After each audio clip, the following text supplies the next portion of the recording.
ายามมองบริถ่ายให้เบิ่งลายมือเพราะว่าฝนตกตอนเช้าโทรศัพท์เราแบบ บริการหนาวานถ่ายอย่ามันตายเนาะ2 มือบริถ่ายเนาะถ่ายตอนใส่ตอนยามผ่านในถ่ายเอามือตอนเช้าเนาะมีโอกาสฝนกับไปตกอย่ามองกันเนาะน้ำที่ว่าขึ้นแห้งเนาะขึ้นแห้งทำพิกายขึ้นบาบเลยพิกายนี่แหละทำนี่เดียวขาดว่าน้ำคือจะขึ้นอีกตัวนึง2-3 มื้อคิดว่ามาสวยข้าจะไปเบิ่งเลยไปแดดพังเลย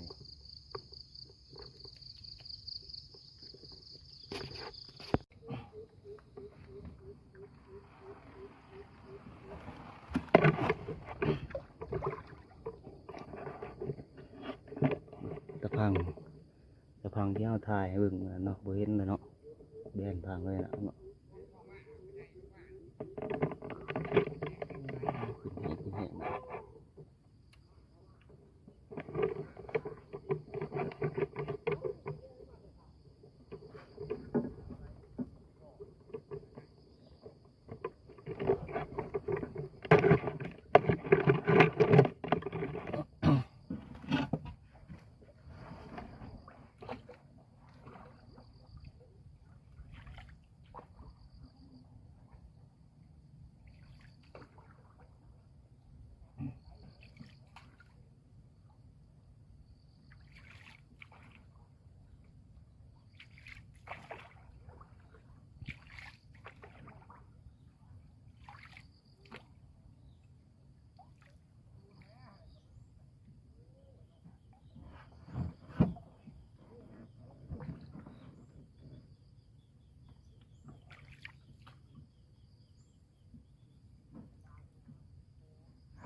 ยัง